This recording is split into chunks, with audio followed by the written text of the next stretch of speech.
Welcome to Directionally Correct, a Felix podcast with Cole and Scott. Today's guest, nobody. There you go. There we go. I love it. Hey, Directionally Correct fans. If you're looking to stay connected to the podcast, make sure to subscribe to our Substack newsletter, watch our videos on YouTube, or listen to the podcast on your app of choice. This podcast is dedicated to you to help educate and entertain you on how to effectively do people analytics. We are a listener-supported podcast, so please consider becoming a patron. If you'd like to support the podcast by becoming a patron, you can find a link to sign up in the show notes or at patron.podbean.com/directionallycorrect. Thanks for being a listener. All opinions are our own and do not reflect those of any other organization. Ryan Reynolds, he used to do, he owns Mint Mobile, and he was advertising Bobby Bonilla Day, which is going deep, but Bobby Bonilla had this crazy contract where they give him $1 million for 50 years. And he signed it, in 1985 or something like that. And it's called Bobby Bonilla Day. He just gets $1 million in the mail. It's the greatest thing ever. And Who is that? What? It's pre-Cole times. It's a baseball player. I think he was a New York. I think he was a San Francisco. He gets $1 million even after he's retired? Yeah, that's the thing. He signed this contract, and they just deliver to him every year. That's wild. Yeah. Wouldn't you take that deal? Do you want $10 million right now, or Depends on the rate of inflation, frankly. That's true too.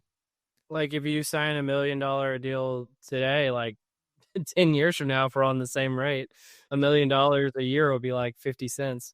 It's pretty crazy, looking at the old contracts of these sports stars. Oh my God, Brett Favre made $11 million his whole career. That's a made up number, but it's well, incoming draft pick, $80 million. Yeah. Oh shit. It's wild. Well, you want to talk book? I love book. Let's talk book. This is so odd. No, I will set you up. I will attempt to set you up. So I think the podcast started, at least one of the first things we talked about pre-podcast was hey, you're thinking about writing a book, and I don't know if the podcast is even really related to it, other than a way to banter about it. But you have published this book at as of June 2025. Well, when this podcast episode comes out, the book will be published. Okay, there you go. Right there. Yeah. And it's Cole Napper, People Analytics Master.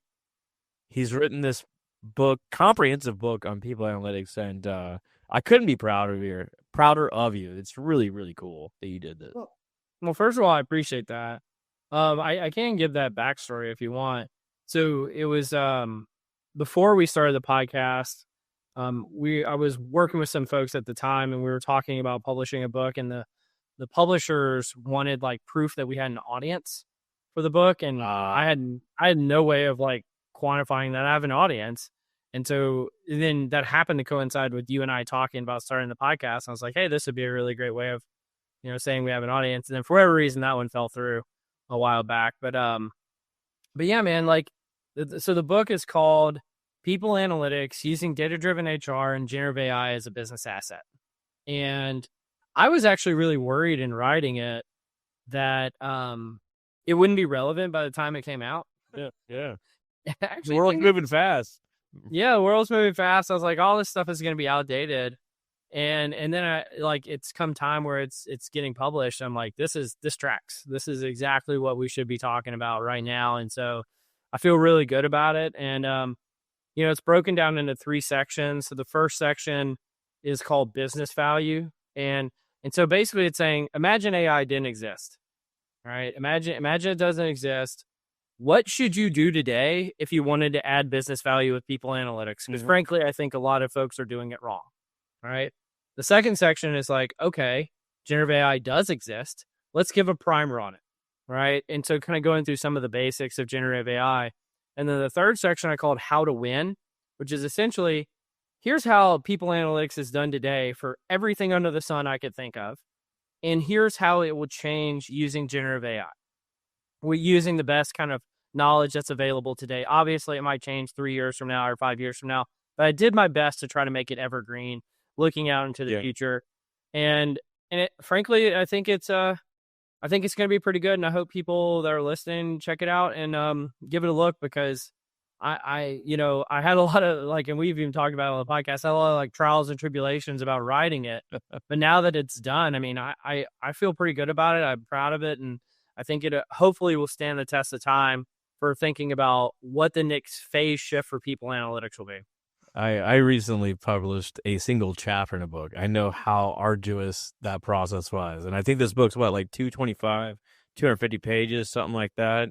It's sizable. Well, thumbing through it, chapter 2 on, turning people analytics into a cost producer, a profit center as opposed to a cost center. You talk about evergreen. This should be emphasized even more. I was digging into it, and I think this is where we can really make inroads into people analytics. That I think that's really, really money that no one really talks about that much. Yeah. I remember I was at a conference last year, and I was giving a keynote presentation, and I asked the audience, is anybody here made a commitment to the business for, providing an ROI like over $1 million? Yeah. And I mean, there's hundreds of people in the room, and not a single person, other than this one vendor guy, I know who he is, but he didn't work internally, so it didn't apply, in my opinion. Nobody raised their hand. And so I like that actually happened to coincide with right when I was starting to write the book. And frankly, I was probably working on that chapter at the time. And so I was like, you know what? I need to write something about how to give back to the business in terms of like what we do, because people analytics for research is cool. People analytics to like do something that ends up in a Malcolm Gladwell book is cool. People analytics that returns value to the business is indispensable. And we have had too much cool and not enough indispensable in our history. And frankly, like, just to be charitable to our field, I don't think a lot of people were equipped to know how to do that effectively. No. So I was like, why don't I just write a chapter about how to do that effectively and give people the playbook instead of always chiding them for not doing it? And I think that's a more productive way of moving forward as a field. Is like, hey, here, instead of complaining about it, here's what we can do about it. Like you and I've had private conversations, and like you've like really kind of dug into these sort of things, and you talk about them in the book as well. And I don't want to step too much. I don't want to give too much away in the book, so I want people actually buy it. But essentially, like, what's the cost to implement it? What's the cost to not implement it? And there's more steps in there, but yeah, I mean, some basic sort of things to just think about that can deliver fantastic value. Absolutely. Couldn't agree more. I appreciate you checking out, dude. Like, one of the things about this podcast is like I personally, I see you as a friend, and so like a lot of times we're just bantering about travel or stuff like that, or like wearing an orange hat or whatever. And, I don't think either of us give each other enough credit for, like, I think you do brilliant stuff, and I really appreciate that you're able to kind of like dig into some of this stuff and check it out. And so I'm really appreciative of that. Oh, well, I mean, it's interesting stuff, right? It's what we both enjoy doing. Mm-hmm. And like, I don't want to like leave off like what you talked about earlier, like about the Gen AI. Talk about more relevant now for people analytics than anything else. Like we're entering a world where is it nascent? I don't know anymore. Like it won't be in soon. I would call it structural now. Okay, yeah. And the funny thing, there were two funny things about that section of the book that I found most interesting. One, just the funny thing is, I thought the chapter I was going to like the least writing was actually the chapter I liked the most. What was that? The chapter about how to build data infrastructure for generative AI. That was the funnest one. Going in and doing so, because I frankly I learned a lot by writing it, but two, it opened my eyes somewhat to the possibilities. Like, if you really can get your data infrastructure right, it opens up so much green field for what generative AI can do. And so if if you had a $100 incremental dollars that you could spend today, spend 99 of them on infrastructure and 1% on a generative AI wrapper, right? Because that's where you're going to get the big lift. The chapter, frankly, that was the hardest to write was the one on ethics, because I couldn't find 150th way to say don't do fucked up stuff using people analytics like that. Like I was just like, I've run out of creative ways to say don't do messed up things. Trust your own internal moral compass. Like it's like just everything reversed to the golden rule at some point. Yeah, or something like that. You know what I like the most of it? Thumbing through the references. It's all like Napper and Hines. This episode of Directionally Correct. Napper and I was like, damn, look at all my citations. We feature very prominently. No, and just I know we're kind of making fun of it, but we have had. I mean, I can't say enough about the special guests that we've had on this podcast. That really, like, I don't think I could have written the book, frankly, without having had so many smart people come and talk to us. And so there's a lot of generosity towards those previous guests, but also to you and I featured in there. And so, yeah, I mean, the book definitely features the podcast prominently. Well, I think it's a luxury, right? And like, hopefully other people derive benefit from it as well. But being able to just talk about it every week with like super smart, interesting people that are doing it, you're just learning constantly. Like I always take like a network analytic approach, but it's exploration constantly, and you kind of see around corners what's coming up next. Because we've both been here. Like there were points in my career where like, you got your 3 coworkers and you want to talk about like the people analytics issue of the day. And once you've exhausted all 3 or 4 of your ideas, that's it. Right. And then the podcast, something hot pops off in people analytics. And we find the smartest fucking person in the world that is researching that topic. And we're like, hey, let's bring him on as a guest. And just really, I mean, I like whether it be through osmosis or just, being a good listener, I've learned so much of this. I've learned so much through listening to you, but also to the many guests that we've had. Probably should have someone on about ethics. That's a note to self. Note to self, need to have the ethics I preferred. We'll call him a nerd and kick him out. Like, get out of here. What are you talking about? Fucking nerd. Yeah. Well, no, I couldn't be prouder. Like it is so cool to see it. I'm thumbing through it and like I see all these diagrams. I'm like, there's no way Cole sat there on Excel making diagrams. No, I actually what? Get it? Yes. Every diagram that was in that book. And I will say this because there was a point of contention. I tried to get some people at work to help me out. Yeah. So like those are Cole Napper built. They are. That's me through and through. Well, color me double impressed because I was like, there ain't no way Cole did this. No, I spent some effort on it.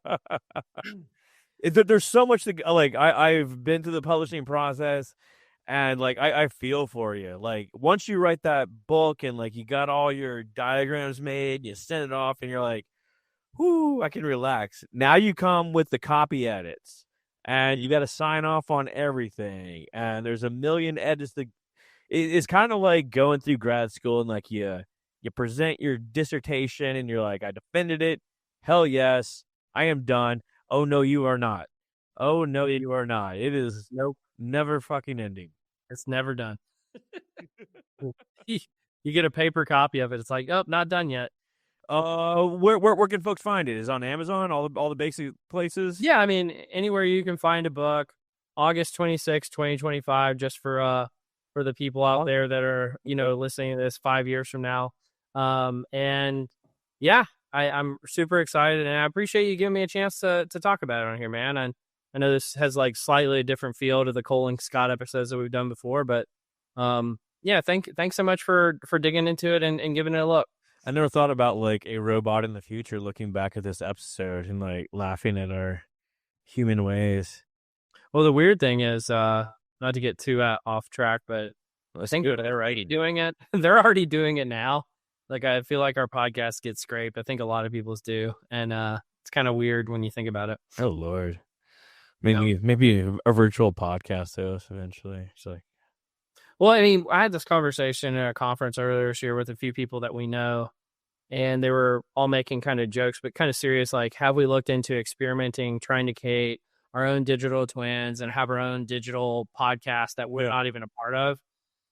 And I just like thought about it. I was like, yeah, that'd be a lot of work, and it would cost money too, because none of like the free versions do it, but like you could do it with like paid versions. And two, I like doing the podcast. Like I don't want an AI to do it. Like there would be a novelty aspect to it, but I just don't care enough to do it from a novelty standpoint. Well, I mean, like, if you want to go tangential, like, let's dig into this because, like, I've been thinking about AI a lot, especially like recent advances and like obviously it's speeding up. It is Yeah. speeding up. Like we've known it's been speeding up for a long time, and I've noticed that despite how it was sold to me early on, it's taken away all the fun parts of my job. A lot of like the problem solving, a lot of like the, just like figuring it out and doing it sort of aspects to the point where it's like, what do we do when we don't have, real problems to solve? Like, I need that intellectual stimulation. And I can already feel it in this, what you want to call it nascent, you want to call it structural, whatever you want to call it, phase that like I don't derive enjoyment from putting 4 bullets and saying write a paper for me, right? Yeah. I have no joy in that. Well, I want to dig into two things you said there. One, I'd love to know, like, what is like one tangible thing that you really like to do that you feel like it does completely, yet, or even if it just augments it. But the second is, it seems like you're saying like kind of it's not the destination, it's the journey, right? And AI is really good at getting to the destination, but it would be really cool if you got to have the journey again. I mean, is that part of it too? Yes, and like you've known me for a long time, and like one of the things I used to like doing, I still like doing, is tinkering, get an idea, how to play with it. I don't find myself doing that as much as I used to. Just because like you can throw Do you something. not get joy from it anymore, or just it seems irrelevant? More the joy aspect. Like there's like a sense of accomplishment. And granted, like my tinker rate was 10% success, but some of those were like kind of like big hits, a lot of big misses along the way too. But like there's a way. Ethan Mullet talks about this a bit. There's a way to use Gen AI as a companion that helps you along the process. Yeah. And there's a way to use it as a automaton that just does everything for you. And Well, that kind of goes to my first question. Like, was there anything that you tinkered with before that AI just does completely?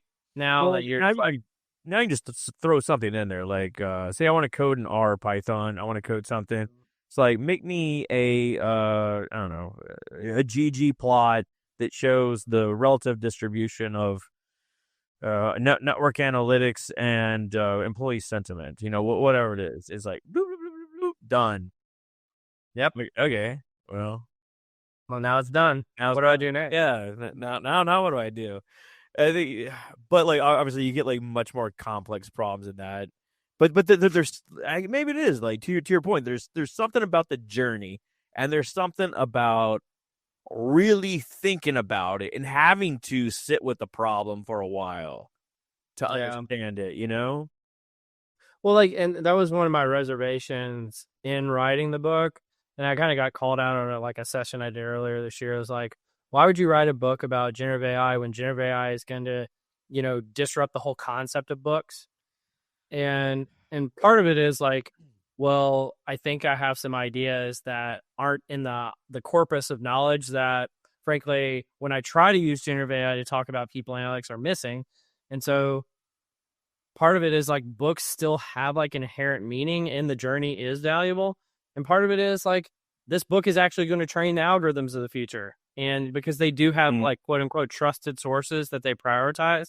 And if this can be considered a trusted source, then that to me it might be the most lasting contribution I ever make. Right. Yes. The written word is semi-permanent anyway, especially in book form. Of one, my own experience, but I have gravitated towards reading a lot more now. Like, really? About an hour and a half a day. I'm reading random books, like not necessarily people analytics, but some are just like all over the place. Which obviously going through grad school, you have to read a lot, but I'm gravitating more towards this sort of thing. And maybe it's just my time's being displaced. Like I no longer like tinker as much as I used to, and now I gotta spend it somewhere else. But when I could just throw all this up into a LLM and say like, give me the 5 main points here. Yeah. I imagine people who like rode horses to work before cars existed. Probably a lot of them started to feel like they probably had the option to keep a horse or buy a car. And like they're like some of them like kept the horses obviously. But most people just bought the car, and then like person who's riding the horse probably sometimes sits around and thinks, well, why am I doing this still? I don't know. That may be a terrible analogy, but like there's a part of that I really think like if you know that some technology is coming along, regardless of your industry, that some technology is coming along. It may not exist yet, but 2 years from now, you're going to be completely unemployed and never be able to do that again. There's something about it cyclically that's demotivating today, right? Yeah. And I think that's what we're actually maybe what you're going through. I know I've felt it personally, but also I think society is going through is like I think a lot of people kind of feel that malaise of like, well, it may not be able to do it yet, but because it might do it 3 years from now, that in itself is like, what do I fucking do? Well, yes. Yeah. I'm gonna drop a lot of F-bombs today. I'm sorry for that. No, Bleep those out. Cole should be fucking ashamed. I mean, maybe this is where IOs can exercise their power. Maybe it's called IOs. Like, how do you enable or retain the meaning that people have in life if you don't have much to do? I don't know. Yeah, I think that's a big societal question that we got to figure out. Yeah. Randomly, this is completely unrelated, but sort of related. I was listening to this podcast by I think I talked about him a while back. One of my favorite bands growing up was Under Oath. And they were a guest on somebody's podcast, and the drummer there was talking about like when they popped off and they became a big, like really famous. Yeah. He like really started struggling with like anxiety issues, and the host brought up Louis Capaldi. Do you know who Louis Capaldi is? The name sounds vaguely familiar, but no. Yeah, he was like he had a few popular songs, but the one that was like super popular, I didn't know who he was, but I heard the song. I was like, oh yeah, I know this guy. And it was called Someone You Love. Okay. So he's like a British rock star kind of dude, but it was like basically like 10 years ago or something like that he had this song. And he like writes his first album and it blows up. And so I actually ended up watching a documentary about this guy. And it blows up, and then he's trying to write a second album, and he realizes like he can't recapture the magic of the first one, and he gets so anxious about it he literally like gets Tourette's, and so he goes on stage at this big festival, and he is so anxious he can't sing his own song. And I don't know, there's something about this moment that just feels sort of like that, where it's like we're so like I felt a lot of anxiety lately. We've talked about it, and it's just like there's something about this moment that just feels like there's a lot of anxiety provoked about the future, and like how are we going to deal with that? Yeah, we're the nexus. Of course, it's a disruptive technology, and like try to go back in human history, like the printing press, like or like looms, like weaving looms. Like people used to come out and like smash them. Like Luddites, literally, they're Luddites. Yeah, that's literally what the term comes. And like, if under penalty of death, they'd be hanged if they were caught doing this sort of stuff. You talk about anxiety, so anxious that they like smash the methods of production. Yeah, it's just a weird time we live in right now. Yeah, boy, man, I feel like we're getting dark, but like, it's not dark. I mean, I'll be honest with you. Like, I've had like a lot of mixed emotions about this podcast over the last few months. Yeah. It's like a lot of work. I feel like a lot of positive reactions, but more negative reactions than I wish. Really? And what do you it's just like it's really been weighing on me. And I haven't known what to do about it, to be honest with you. I don't know. Just wanted to talk to you about it, and I don't know, just seem relevant at this moment. What are people being mean to you? What's going on? No, it's not being mean. It's just, I don't know, just general negativity. But I don't know. I really like this. I really like talking to you. I really like having the microphone. I'll tell you this. So, and I can't remember if you were there or not, but PSYOP this year did this presentation on personal branding. It was a whole panel. There was like 7 other people on there. I was on there, and we were talking about like how to build a personal brand. Mm-hmm.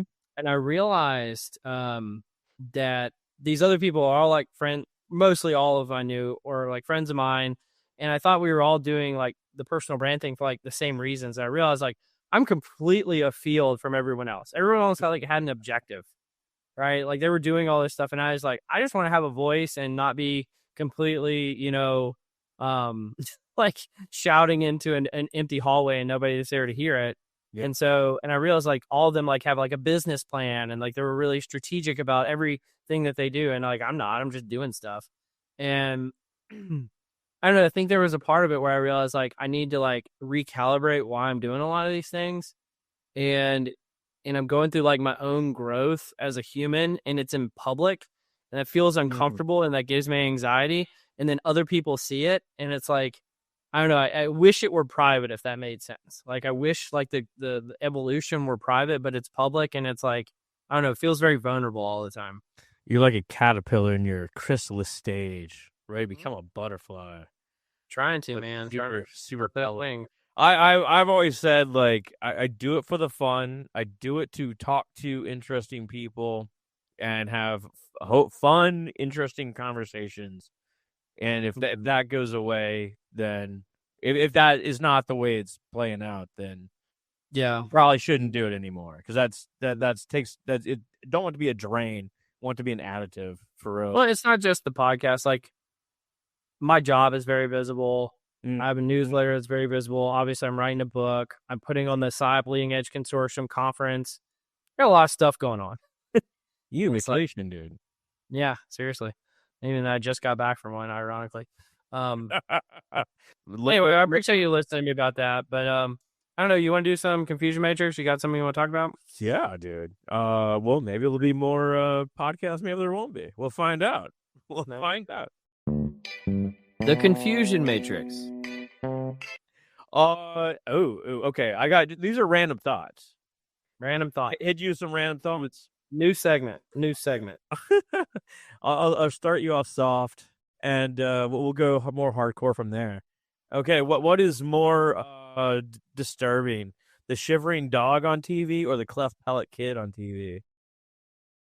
Are you talking about those commercials where they're like, yeah, please give money? Give us money, yeah. I mean, I definitely feel for I know there's people that like, for whatever reason, care more about dogs than humans, which I never understood. It's weird, really weird. It is weird, but I definitely the cleft palate person. And also, but weirdly enough, when I see those, I also think it's like a miracle that people, like we figured out like how to do like surgery and stuff to make that not an issue. Oh, absolutely. Like I also, I for whatever reason find that one like horrifying, but also like motivating at the same time. It's like we can do so much to help human beings. Totally agree. As opposed to like Sarah McLachlan, like trying to raise money for AS. I don't know. Which one's more? Well, I want you to answer these too. Which one's more horrifying to you? Oh, definitely the children. That's like you would never wish that on anybody, right? Yeah. And like to be able to correct that with some sort of surgery and live a semi normal life. Some of them look pretty good too. When I was a kid, it was definitely stick out in society. But that's like genetic thing, right? I don't even know what you. Yeah, I don't even no idea. Check this out. Have you heard of the Mariko Aoki phenomenon? Even if I had, I wouldn't know from that pronunciation. So no, I don't think I have. This is the sudden urge to poop while shopping. So some people walk into like Home Depot and they got to go. Target, Lowe's, that J Max. Didn't think that's where we were going. All right, cool. No, never heard of it. Have you heard of it? I guess no. I thought it was wild though. And I mean, the thing that's horrifying about that is public bathrooms. Oh, Lord, never. Yeah. I think my body clenches up. It's like, no, we need home field advantage. Well, these people are opposite of you. Who are these people just walking around society, destroying everything? These poor, hurt people. Just having to use public bathrooms everywhere. Have you heard of the gold-plated water cooler effect? I heard about this the other day. I was like, oh, interesting. No. It's when a company has a monopoly, they start spending money on stupid stuff, and therefore like the gold-plated water cooler effect, because there's like unchecked by competition. That's interesting. I mean, it makes sense. It actually goes against, like what people say, um, like having a monopoly is bad, right? Like, Yeah, right. Yeah. because, they're saying like, well, they're going to accrue all this wealth, but they're not going to share it. It does go along with the point that I've made before, and I don't hear other people make this point, which I don't understand why, which is if you really want to treat your employees well, the company needs to make as much money as possible. And that seems very, very like counterintuitive. But the reason why is because if you plot it on a correlation chart, the companies who like consistently like rank as like best places to work, and you correlated that to like their profit margin, it's almost like a perfect correlation because they have more money to invest in their employees. Therefore, their employees get treated better. Right. Go figure, right? Yeah. And so you look at, again, you look at the top of the best places to work list, and it's always these companies with insane profit levels. And it's like, oh, well, they're passing that along to their employees. And so, I don't know. So I guess what I'm saying in a weird way is monopolies aren't bad, but they can be bad. So yeah, take it for what it's worth. There's an element of like, rising tide raises all ships too, right? It's a reason why they put all the restaurants, say, in one area, right? Or like you can go to certain areas and like only find like one specific thing. There was a story of some worker stole Coca-Cola's formula and was trying to sell it to Pepsi, and Pepsi they sent to Pepsi, and Pepsi contacted Coke immediately. Right? They could have destroyed Coke's, in theory, market Yeah. advantage, but it's like no, it's the actual competition's good for us because Weird. yeah. I wonder if that's apocryphal or if that's a real story. Uh, look it up with your chat GPT, everybody. So yeah, we got one last one. We had two if you want to do two. Have you ever created or seen a coworker graveyard? And by this, I mean like all the employees that left, like you got some sort of like memorial to them. Like a physical memorial in the office? The potential. I'll give you two examples that I have currently. Well, not currently. When I worked at a previous company, we were all given these magnetic titles, and like you have a cube, and you put your little thing there, and every so often you get moved to another cube, right? So you just take your little title thing and like clip it on there.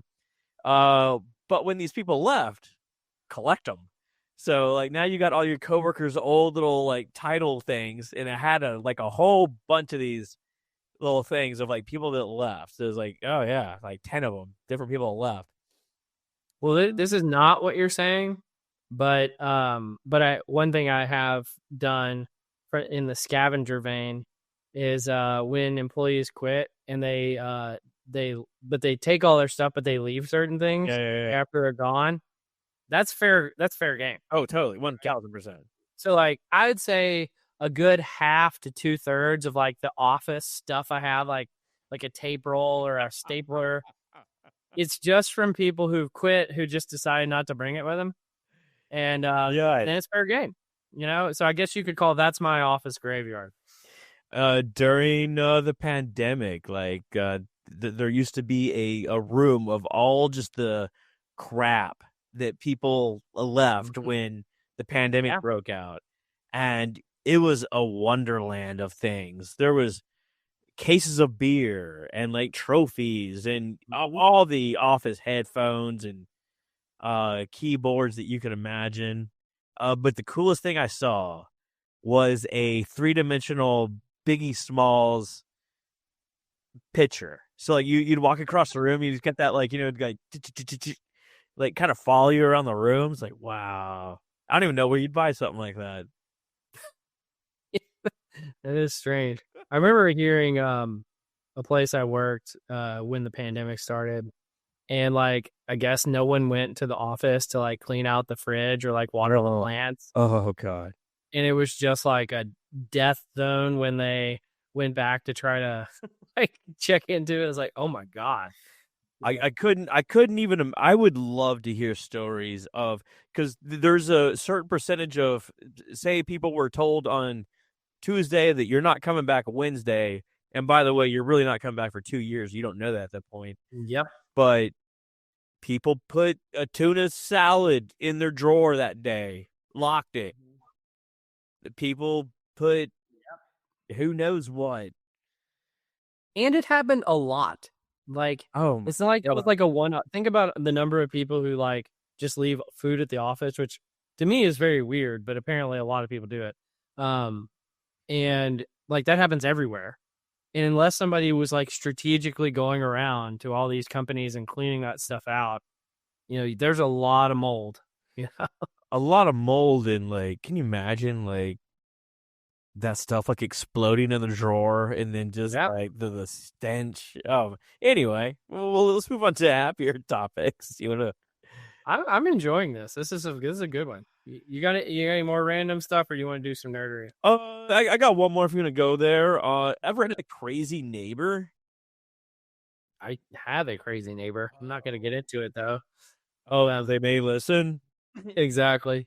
Oh man, I've had luckily I live in like a concrete and glass structure now, but man, when I've lived on typical house, I had a neighbor that two neighbors that refused to put their trash can. You once a week trash collector comes and gets it. Yeah. Insisted on putting their trash can in front of my house. And I would move it over in front of theirs, and they would get mad and move it back in front of my house. It's like, what the fuck? What the fuck? Yeah.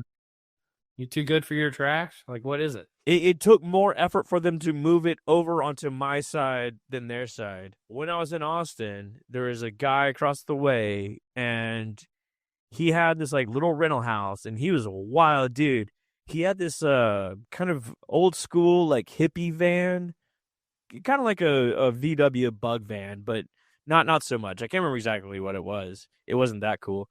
But one day he was out front and just like bought a bunch of spray paint and spray painted it green, the whole thing. And he did an okay job, honestly, but you could still tell like this is not a professional paint job. Well, I'll tell you, this is kind of a weird story where I thought I had some crazy neighbors, but it ended up not being the case. I kept finding dead animals in my yard. Oh Lord. This was a few years ago, and I was like, why are our neighbors killing animals and leaving it? Like, do we have like a bunch of witches around or something? They're like sacrificing things and leaving it around.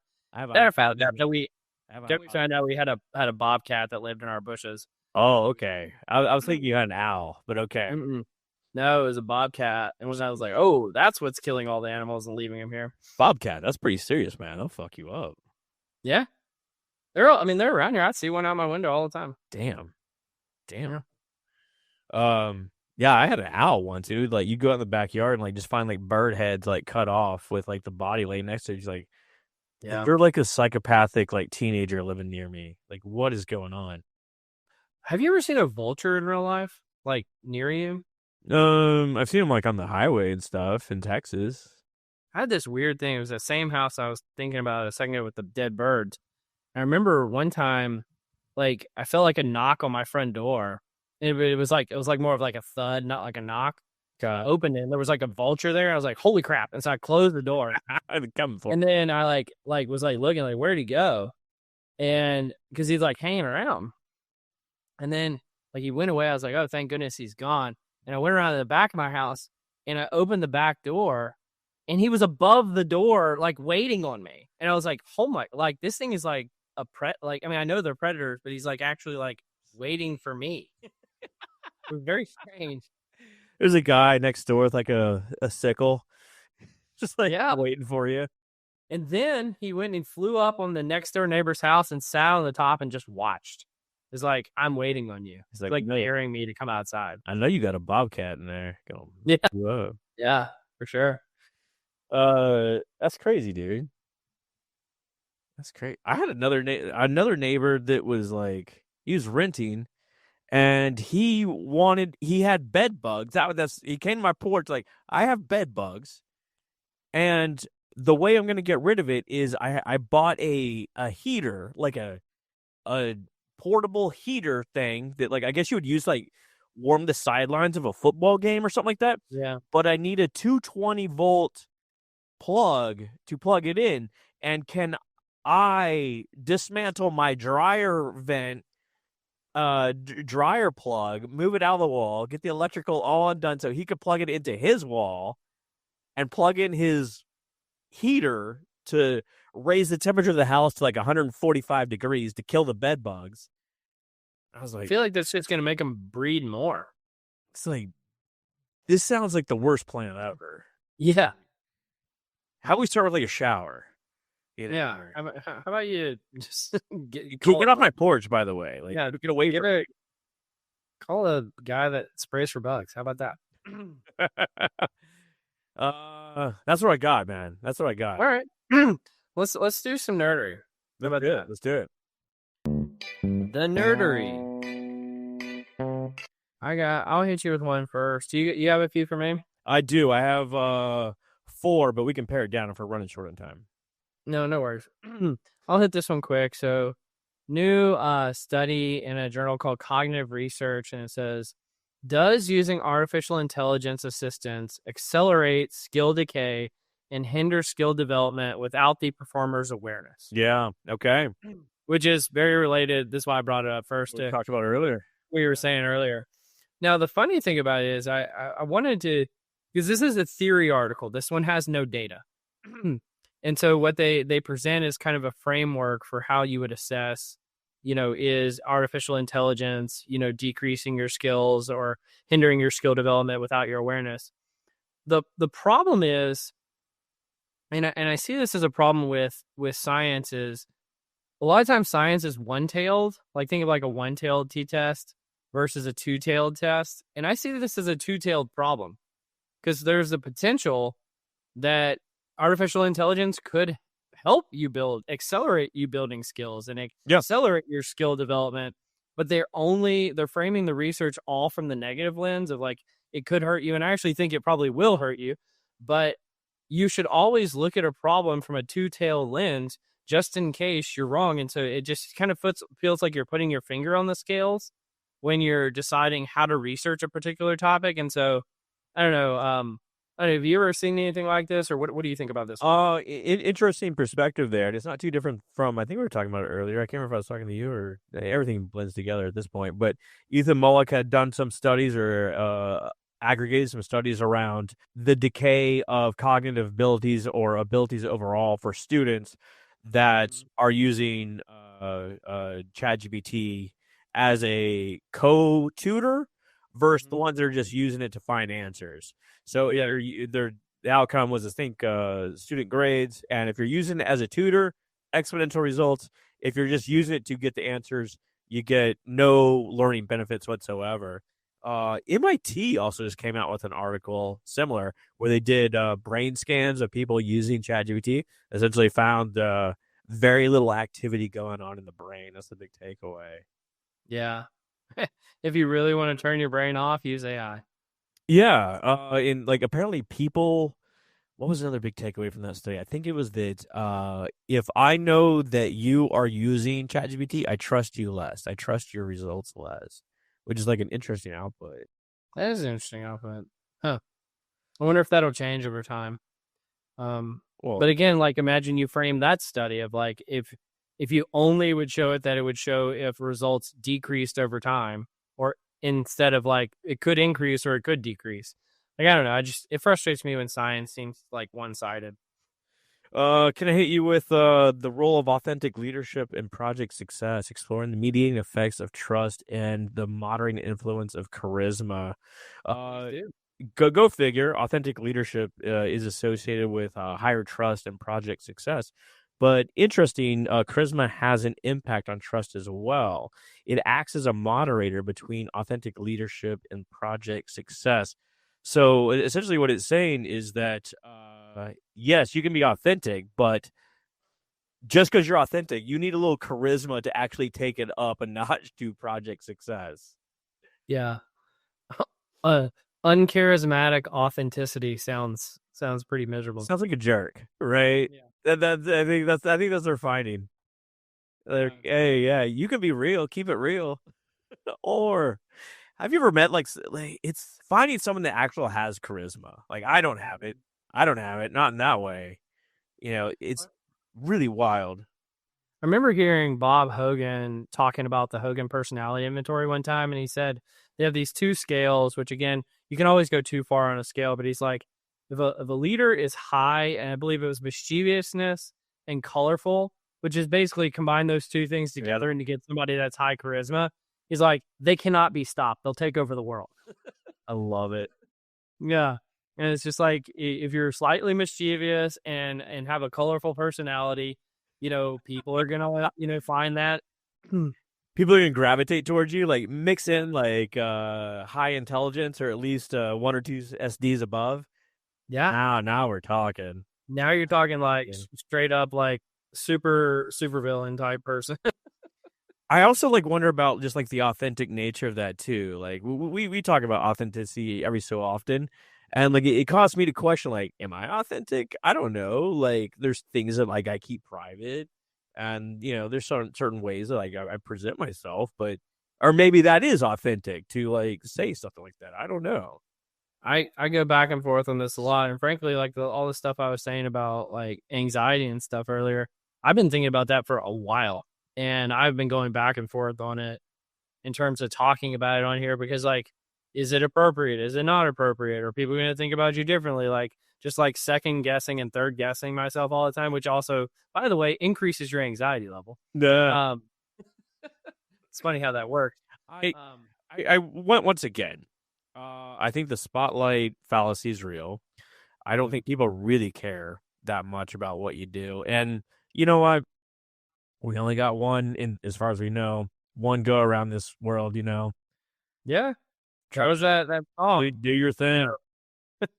We might as well, we're all going to die someday, so we might as well say what we think, Yeah. Well, you want me to hit you with the next one? Yeah. Hit me. Like, all right. We're ending a lot of things on death and bad. Well, I got some more negativity for you. So, one of the things I introduced in the last chapter of my book, and I do have another article that's coming out about it probably before this episode comes out, is I'm revisiting my everyone gets paid the same theory. And I talk about it a little bit in the last chapter of the book, but thanks to Tomasz Chamara per Music, he found an article that talks about the higher the pay, the more the immoral, or the higher the pay, the more immoral the work. So our industry pay, the more immoral the work. Interesting. Yeah. So basically, if a job is perceived as more immoral, does it have higher pay? And what I'm showing on the screen right now is a linear chart. Basically, does like a scatter plot that has a pretty good fit indices that the more immoral a job is, the higher it is paid. And which is very much related to part of my everyone gets paid the same theory. And so, yeah, I thought this one was hilarious, but some of the residuals off that line of fit are not terribly big. I love this. No, they're not. Yeah, so like at the top right, you got tobacco sales, weapons manufacturing, tobacco production, gambling and betting, and then the bottom left, you have like sports facilities and fitness facilities and public administration and construction. All of those are paid well less than tobacco sales and weapons manufacturing and all that. Well, I mean, like people need encouragement to do things, right? And like if you're gonna, if there's profit to be made, people will do it. But you may need a little encouragement. And everyone gets paid the same, man. Everyone has a price too, baby. Exactly. Everyone's got a price. Like we're all here trying to make that scratch in units of dissatisfaction. So there you go. What you got for me now? Let's liven it up a little bit. We'll get off. Maybe not. I don't know. This article is from Personality and Individual Differences. Is called "More Than Just a Magic Trick: Exploring an Audience's Supernatural Attributions for Magicians' Performances." So the question is, what and how often do people think that a magic trick is really supernatural versus just, you know, sleight of hand or gripping. I'm not. Thank you for finding this. Yeah. This is a total gossip article. I didn't know where to fit it in, but obviously, people, it's a very low base rate of people attributing magic to supernatural phenomenon. But what does make it more likely is higher levels of extroversion, higher levels of neuroticism, and lower levels of openness. Okay, so you got little personality factors here. What what I also find interesting is more supernatural attributions are associated with people who really enjoy going to magic shows. Well, of course. So if you believe it's magic, you're going to go to more magic. Well, I love it. It's like people that are low on openness be like, oh, that guy's he's fucking devil up there, you know, doing this sort of thing.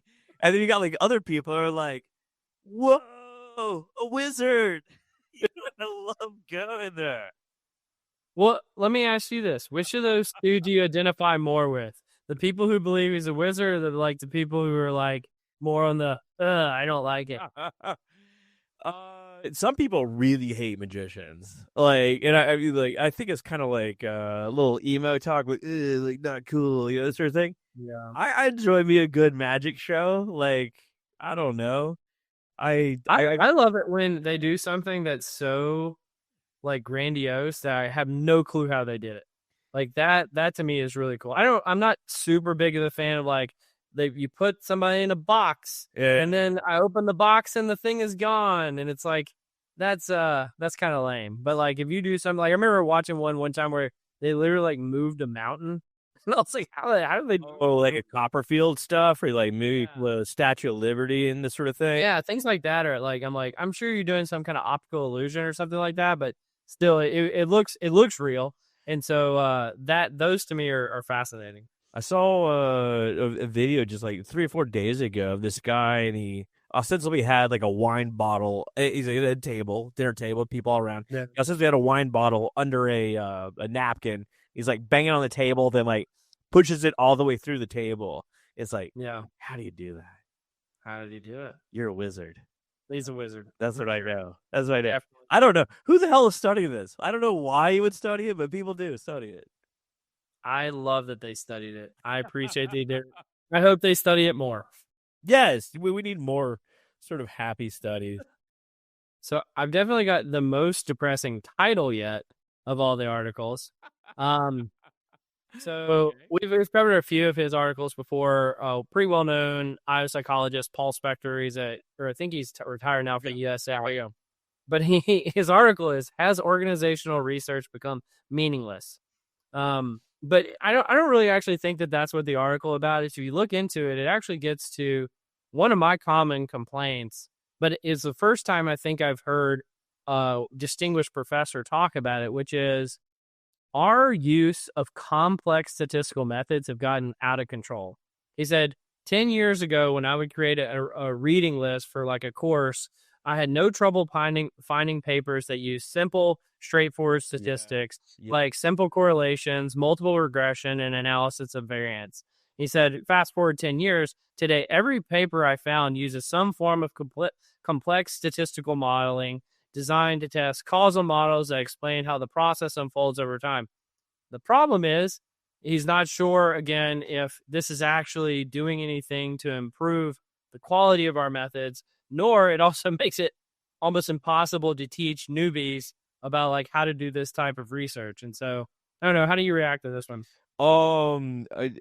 I couldn't agree. Well, like one thing, Paul Spector has like a great, just free library of psychometric tools and instruments you can use. Like, shout out to Paul, thank you so much. But he's dead right. Like everything I see is like we used at the minimum like a random forest thing. Yeah. It's like it's so hard to understand what is taking place and like what the actual takeaway is, because like you introduce these sort of black boxy sort of things to it, which it should be. If you set up your study really well, you could take care of a lot of things with a chi-square. Oh, yes. You know, if you set it up really well, you don't need fancy things. And you know what? If it's not going to pass the chi-square, it's not going to pass crazy multiple level things either. Yeah. But that it looks fancier. It's cooler looking. You can feel more important that you did it. I mean, I feel like this calls back to probably, if not our first episode, one of our first episodes, where I just said, like, you can answer almost any scientific question with box plots. Yeah, All right. totally. Just like, and if you need more than box plots, chances are what you're finding probably isn't true. Mic drop. 100%. 100%. I find it interesting that he takes like the professor angle here of like, hey, really interesting finding. I can't teach it.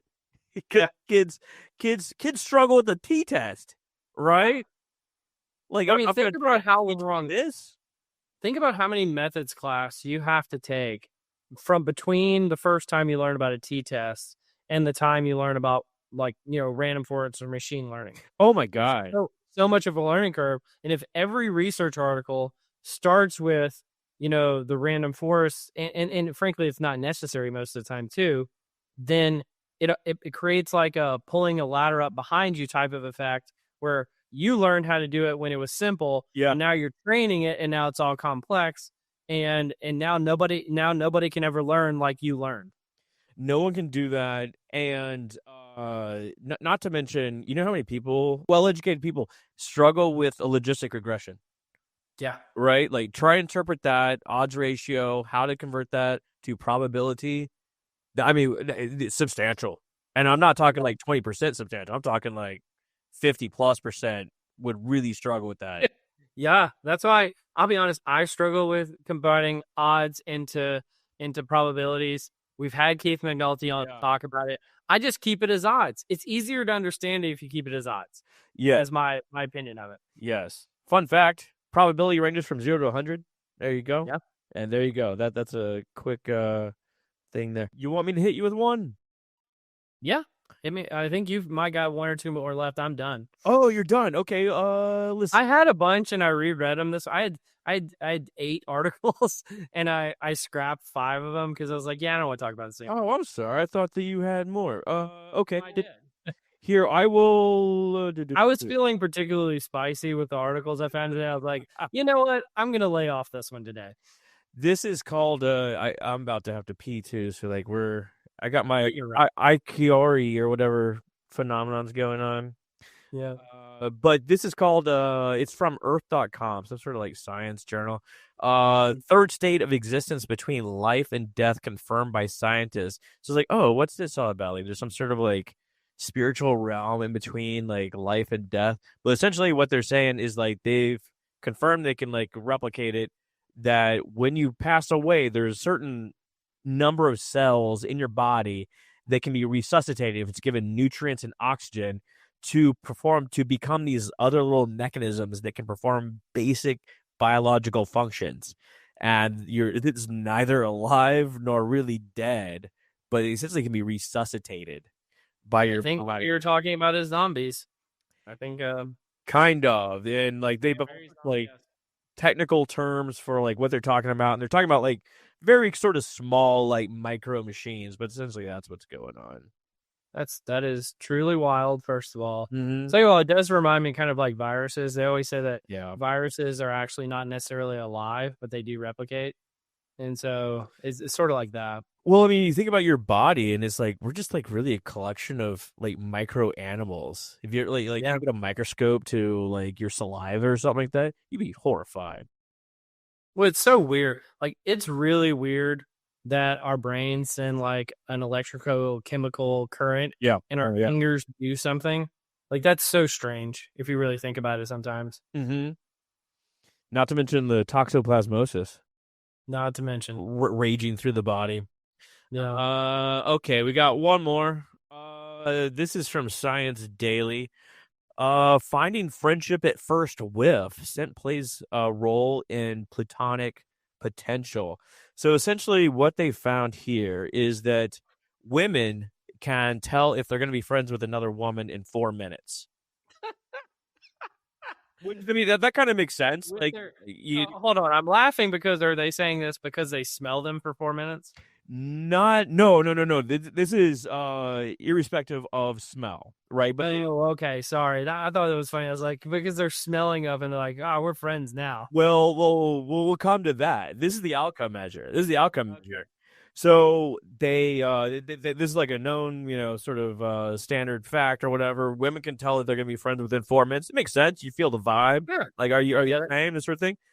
But essentially, scent is shaped by your daily choices. Like, you go mow the lawn, maybe you wear the perfume. I don't know, whatever. And people have a consistent like for preferred smells.